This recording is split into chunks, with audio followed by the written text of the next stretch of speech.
everyone. Ann Louise here for the First Lady of Nutrition podcast, where I interview all the brightest lights of health and healing in the nutritional health space.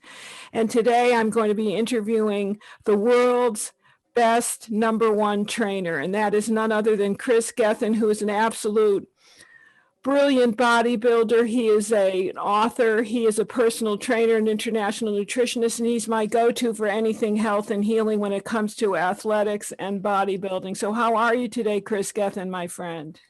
Absolutely great. Now I'm hearing your voice. It's been a while, Ann Louise. So I'm absolutely honored to be on your podcast. Thank you ever so much for having me. You have such a charming accent. Would you tell my listeners a little bit about your background? I think you're from Wales, the land of Tom Jones, if I'm not mistaken. Correct. I do not have the singing voice, but I do have an accent. So from Wales. Yeah, I'll take it. But from Wales originally. I grew up on a farm in Wales. I raced motocross throughout the majority of my childhood up until my late teens. And it was through many accidents, many injuries. I ended up in hospital more than a racetrack, really, that led me to weight training, because I went to osteopaths, chiropractors, acupuncture therapy. And it wasn't until I started doing physiotherapy and resistance training that I was alleviated from the pain of a lot of my injuries. So I decided to go to college and study international health and sports therapy for several years, which then took me around the world to working on cruise liners, living in Australia, working in LA as a writer and photographer within the health and fitness space, and then eventually up to Boise, Idaho, where I'd begun as the editor-in-chief of bodybuilding.com before launching several brands and companies of my own and authoring some books along the way. So that's how I kind of ended up here in Boise, Idaho. So I have some questions for you. You know, my clientele and my readership and my followers are a little older. They're interested in radical longevity, which of course is the title of the newest book that I've come out with. And I have some questions to you that I'm really interested in pursuing. And one of them is, how much protein do you think people after 50 truly need if they want to maintain lean muscle mass? Yeah, it all depends on their activity levels. But, I have clients that are having like 0.6 grams per pound of body weight, but then I have some that are just over a gram of protein per pound of body weight. But that all comes down to their activity levels, because obviously as we get older, it's a little bit harder for us to hold on to muscle mass. So I do, I suggest to everybody, but especially including my older clientele, to perform some type of weight training as well, compound movements. It could be with body weight. That's absolutely fine, just to ensure that we don't go through as much catabolism as we do when we get older, and to ensure that we maintain good bone density as well. So I'm writing in this book, based on some of the studies that I've seen and because of my own experience, that people, once they're hitting the age of 60 and 70, need at least 100 grams of protein a day. Would you agree with that recommendation? Yeah, for sure. There's no doubt about it. Dependent on that person's body weight as well, of course. But yeah, that you definitely want to have that. And, obviously some can come through plant-based proteins. It doesn't have to be just first-class proteins. And there's even some great protein powders out there that are plant-based now that have, what's called IOA technology that really increases the surface space of that protein. So that protein from that plant source is a little bit more bioavailable. So tell me where we can get that kind of bioavailable plant protein. That's something new to me. That's fascinating. Yeah, well, it's any type of protein that has the IOA technology. So my own company, this is going to be like a shameless plug now. My own plugs, shamelessly plug. Yeah, so I've got a plant protein called plantain. And it has some MCTs in there, to give it a creaminess sort of texture. But it has this IOA technology, which works like a digestive enzyme. So you can increase the digestibility of that massively. So, we've done studies on that, and it is comparable to whey protein isolate as far as bioavailability.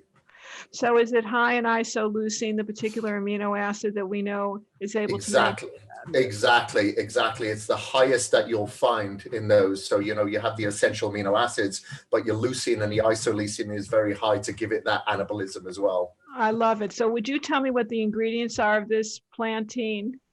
Yeah, so it's a plant-based protein that comes from pea protein. We find that to be the most bioavailable of the proteins that we've tested with the IOA technology. And we have MCTs in there as the fats. And, we'll have, we have various types of proteins that may have organic quinoa or Swedish oats to make it like a meal replacement as well. So how many grams of protein in a scoop and how many grams of carbohydrates and sugars? Are there natural sugars, added sugars? I'm so interested. Yeah, no sugars, but we have 25 grams of protein per Wow. serving in there. Wow, I Yeah, love it. carbohydrates. The carbohydrates in this particular product is very minimal because people like to add it to make waffles or to add it to their oats or anything like that. So we have like banana flavor and stuff like that, but we add the quinoa in there, which is very a small amount as well, which is like 5 grams, just to add the creaminess texture to a plant protein, which is usually very gritty or very earthy. And I'll love to send some up to you so you can try yourself. Yes, I'd love it. And what about the fiber content, Kris? And the name of the product for my people again is? It's called Plantain by Caged Muscle. Plantain by Caged Muscle. And you've got about 5 grams of fiber in it. So they can find it online, or do they have to go to Caged Muscle? Yeah, you can find it online. You can go to Vitamin Shop. You can go to GNC. Oh, perfect. Go to Caged Muscle, Amazon. It's pretty much available everywhere. I love it. I'm so interested in this because people are using a lot of rice and pea protein, but they're not bioavailable.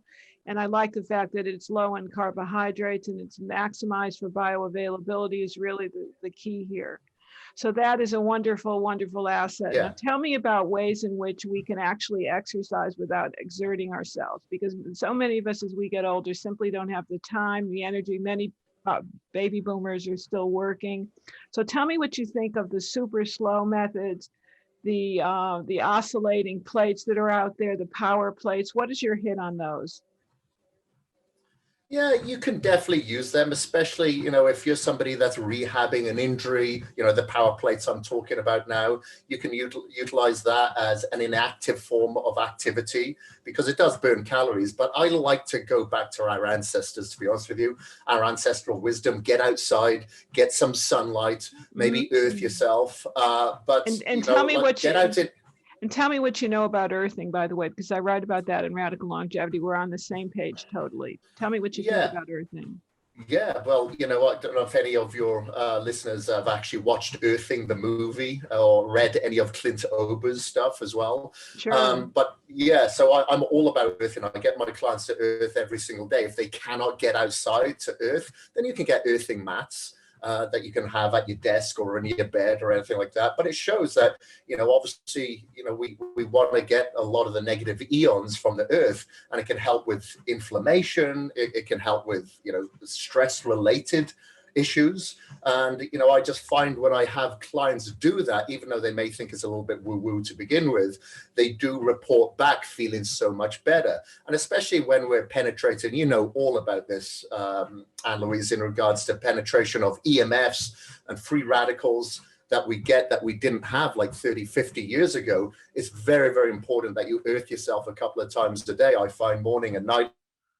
Like I said, if you're trying to get the sunlight, the restorative red rays in the morning and evening, that's a perfect time to earth yourself at the same time. But I get my clients to go out and do at least 20 minutes in the morning. It can be a steady walk. It could be walking the dog, just some sort of activity and movement. Of course, there's a lot of people out there that just hit the gyms and these CrossFit boxes every day. But I think it's very important to get outside. I like to get my clients to focus on sight on one of their cardio sessions. So it could be the color of the sky, the green of now we're going into spring, of the trees, the grass. And then the following day, they focus on smells, the fresh air in the morning, the coffee that's coming from the neighbor's house. And then the next day, it's on another sense, which is going to be sound. So the sound of cars, the sound of birds, the sound of, your feet walking on the grass, whatever it may be, so you can listen to your own voices as opposed to getting hit by conference calls, emails, and music or whatever, just to have some thoughts to yourself to set the intention for the day. I love that. So you're in alignment with Mother Nature and the natural synchronicity of life. I love that concept. So if we talk about the best exercises for those of us in our 50s, 60s, and some of us in our 70s, go through the different types of exercise and what particular type of modality is important. Is it important to stretch every day? Is it important to bodybuild every day? Is it important to have endurance and balance exercises? Give us the whole gestalt of the gamut of what we can expect. Yeah, all of those three things. So I get my clients, and I do this myself. You know, I'm 47 this year, so I still consider myself very, very young. You're a But kid. I'm a kid. I'm a pup, but I will always be that way because I want to heal my future every day and not harm it. So I'll wake up in the Oh, I love morning. that. He wants to heal his future. Have you listened to that, everyone? He's going to heal his future every day, not to harm it. I've got to quote you on that. That's wonderful. Go ahead. Okay, exactly. We have that decision every day, so we got to make sure that we do go towards that the healing process. But I'll start the day. I'll usually make my coffee, ensuring that, of course, it's mycotoxin free. Yes. And as I'm drinking that coffee, then I'm stretching the adductors, stretching the hamstrings, stretching the glutes, the back in particular, because as we know, the spine can really tighten up through lack of movement, and a lot of us are sat down at desks. Or sat in a car in traffic, etc. So we definitely want to get that stretching protocol in place for about 10 to 15 minutes, for, focusing on breath work, maybe focusing on meditation to set the intention for the day, because a lot of us do have to multitask in order to get these things in place. And then I'll get my clients, and do myself, to perform some type of cardio, like I said, for like 20 minutes to get movement, get synovial fluid into the joints, get blood to the brain and around the body, get oxygen and nutrient-rich blood around the body and brain. And then, that can be as little as 20 minutes. It could be as long as an hour in the morning, an hour in the evening, as long as it's steady state. It doesn't have to be high intensity. You don't have to get a huge sweat on the go. And then resistance training for about 30, 45 minutes. And that could be body weight. It could be push-ups. It could be dips. I try to get my clients, if they're at a desk job, to stand up and sit down about 50 times every 2 hours or so, 25 times. Yeah, because obviously, we've shown that grip strength. We show that squat strength can really help with longevity as well. So to ensure, and if you look at like the blue zones, for instance, where people are living to a disproportionate age, or they're centenarians, you look at, for instance, Okinawa, a lot of those people do not have seats, but they sit on the floor and get back up and down for about 100 times per day.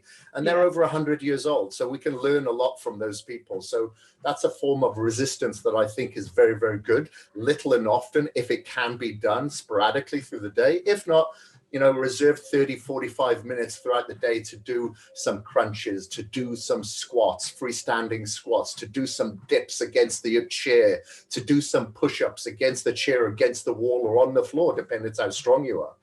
What about swimming? I've heard that's very good for those of us that are in our golden years. Swimming.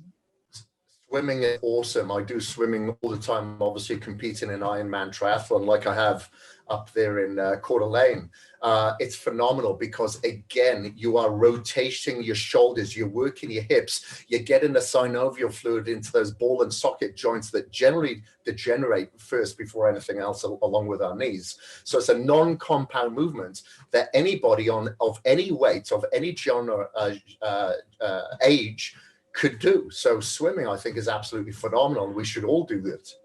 And so people also talk about the importance of gardening. And I know you can get grounded in earth when you garden. I mean, is that considered a viable part of exercise? Of course. And do it without your gardening gloves on. Make sure that you get that good microbiome from the soil as well. So, you're earthing yourself. Hopefully you're getting sunlight, you're getting the vitamin D, and then you're getting a good bacteria from the earth as well that a lot of us do lack, especially, in this day and age of the past year when everybody's trying to sanitize absolutely everything. It's good to get that from the earth. Yes, eat some dirt and get in the dirt is my motto these days. So very important. That's why I take a spore probiotic. Yeah, that's great. And I grew up on a farm as well. So I definitely have a relatability to, Mother Nature as well. And, like I haven't even had a common cold since 2014. So I'm not saying that you shouldn't be unhygienic by any means, but you don't have to be overly hygienic. So what about those of us that may still be in apartments and maybe in some type of lockdown, even as we broadcast this podcast? What about going up and down stairs?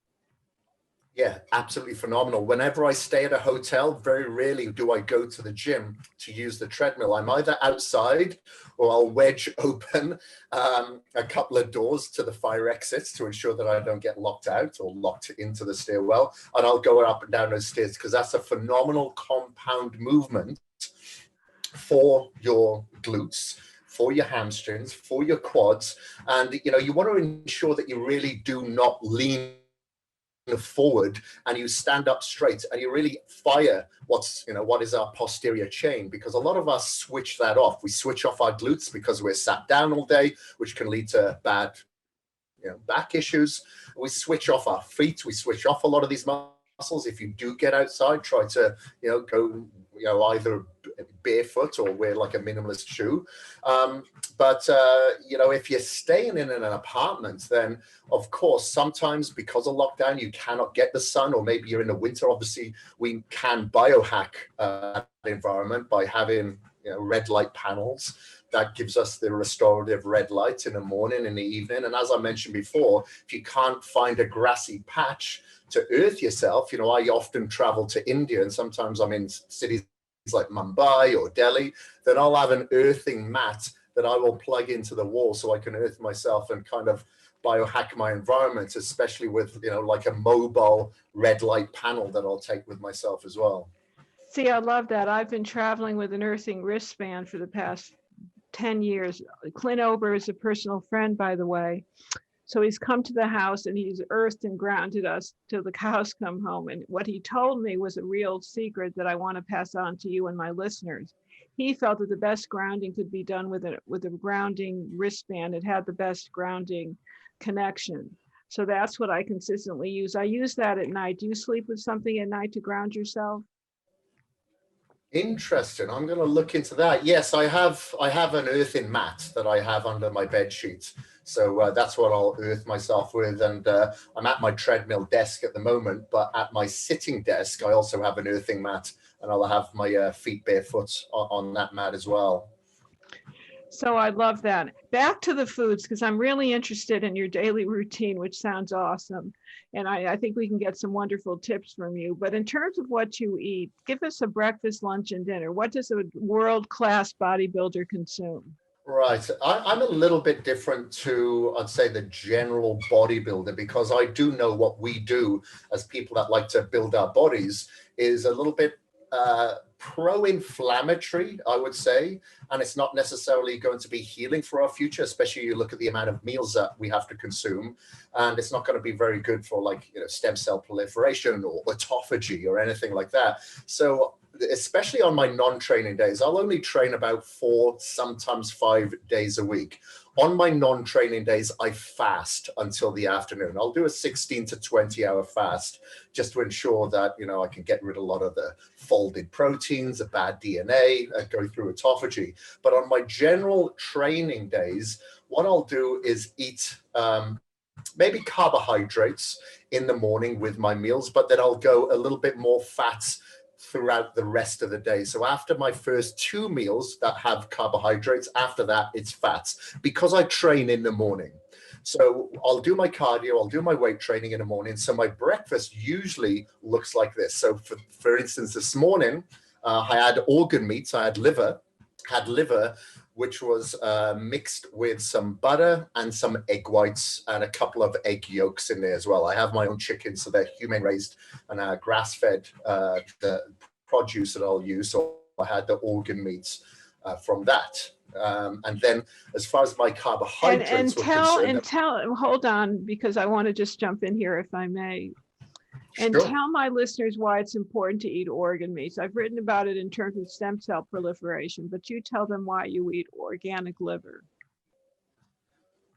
Yeah, I'll change it up a little bit, but the reason why I do is that it's very low in fat, very is phenomenal in micronutrients. You get plenty of iron, plenty of B vitamins in it, very low in fat, and it's cheap. It's cheap as well. And as long as you marinate it the right way, sometimes I'll marinate it overnight with some kefir. I like to have kefir, and but I'll put some salt in it to make sure that I have, I've got plenty of minerals in there too. And then, I'll splice that up in the morning, and I will fry that with some eggs. So it's kind of scrambled eggs in there as well.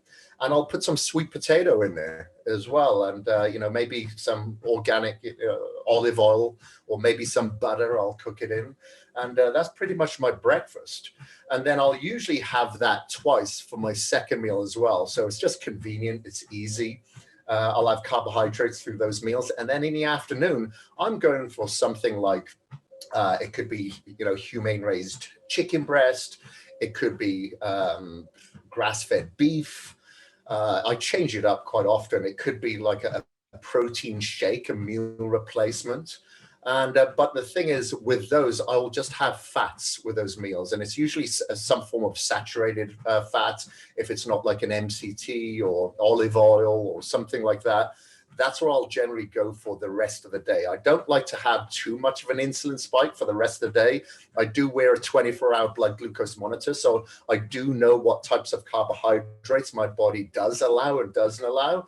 I'll generally go fats in the afternoon. And then on my non-training days, as I mentioned, I'll fast. And when I break my fast, I usually like to have my raw vegetables first, then cooked vegetables second.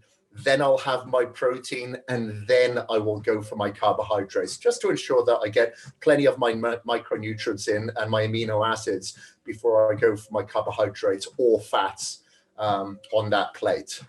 And I want to congratulate you on the marination, because something that I write about in the new book, which we'll have to send you, Radical Longevity. Make sure Stuart sends you a book, by the way. You need to get a galley.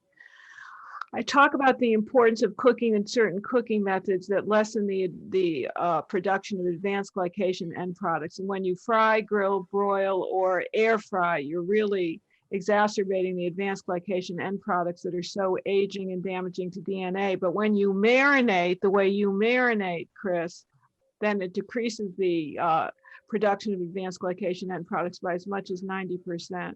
So marination is really important. Wow. And I'm so pleased that you mentioned that, because you marinate. Yeah, that's a biggie that people don't understand. It's why I don't recommend bacon and a lot of the fats that are out there, because they're very high in AGEs. And you've got to get the book to read about it, because nobody really knows very much about this. It was research that was uncovered by Dr. Helen Blacera at the Rockefeller University when she was studying diabetes, and found that one of the causes was ages, not just to diabetes, but every degenerative disease known to man. So it's a biggie that's kind of missing. Interesting. It's a biggie that's kind of missing in this whole discussion. I want to bring that to your attention. What are your favorite carbohydrates as we start to end up our wonderful podcast? What are your favorite carbs that my people can learn about?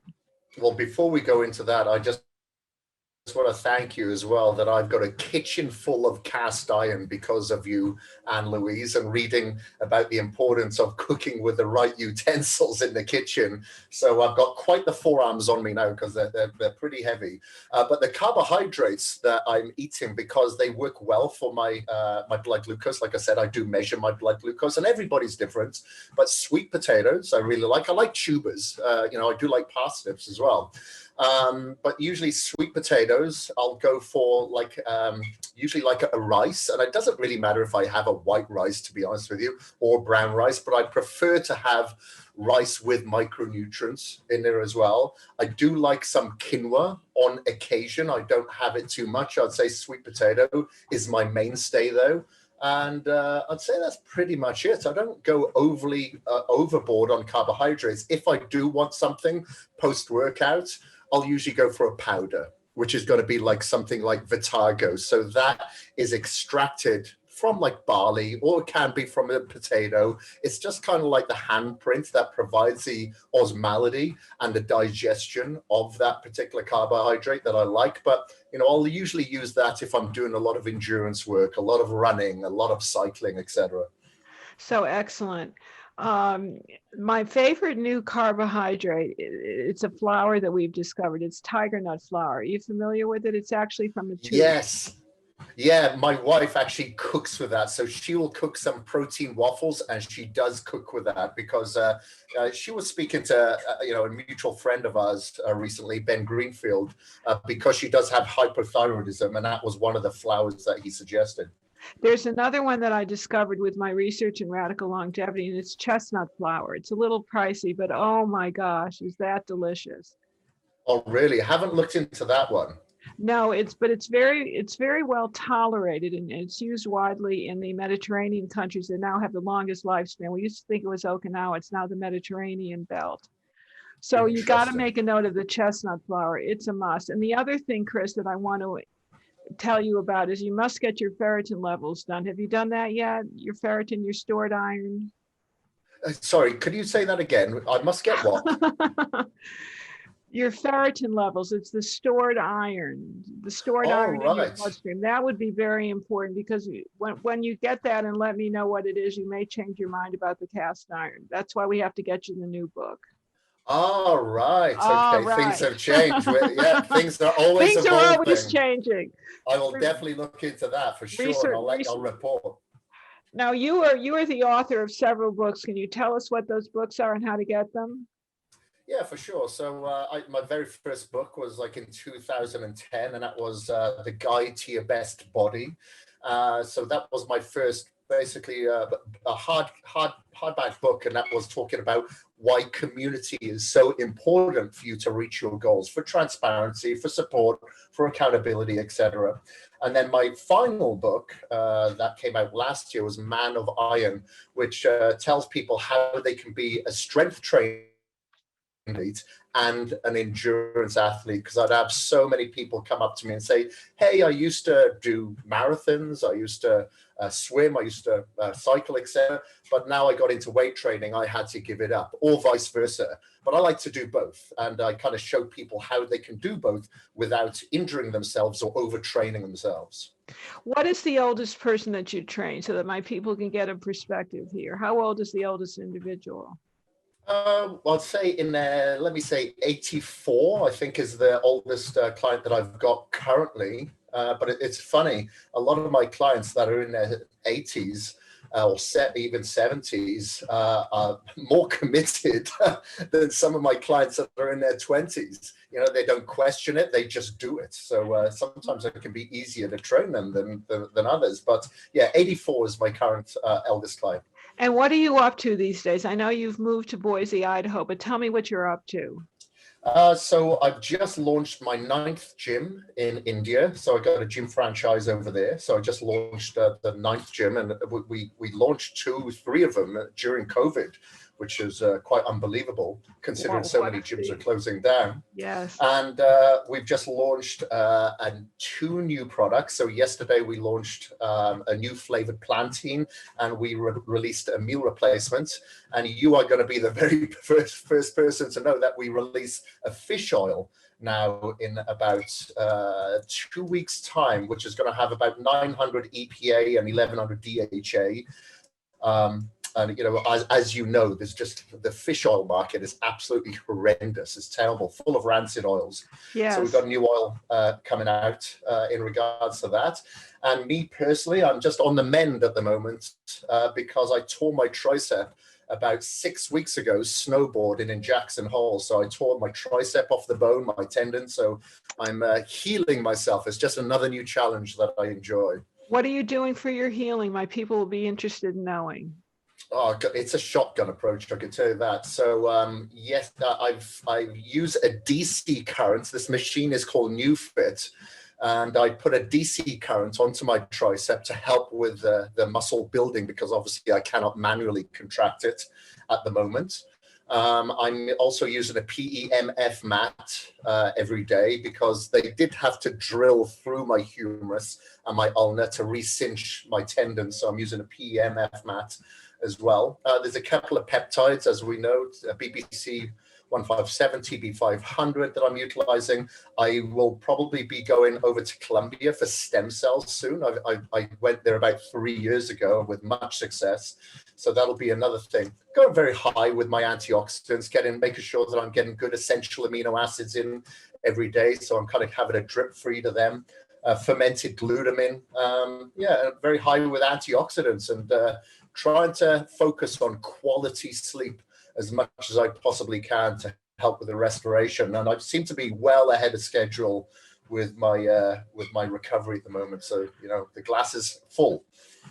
The glass is very full. And what's up for you next? What are your next projects going to be?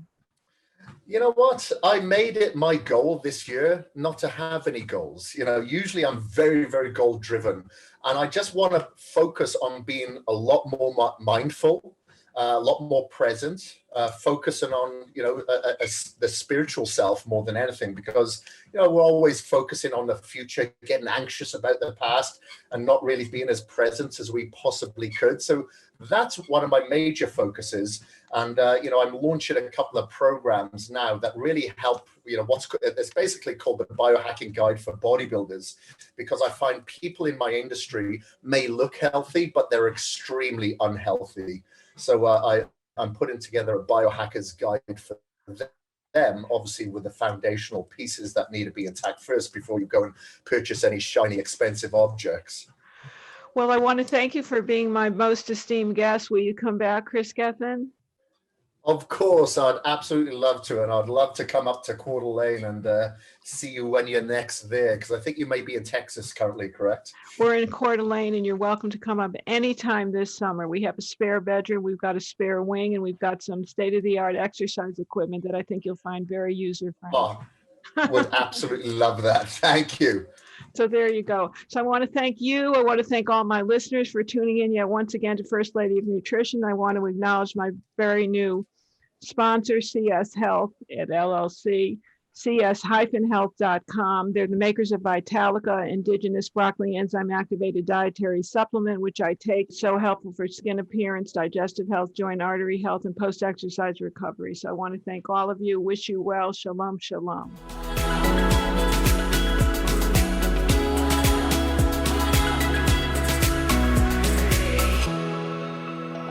Hi, everybody. I'm Ann Louise here with just one more thing. Thank you so much for being a fan of my work. And if you like this video, please check out all my other videos. Please subscribe to my channel and turn on notifications.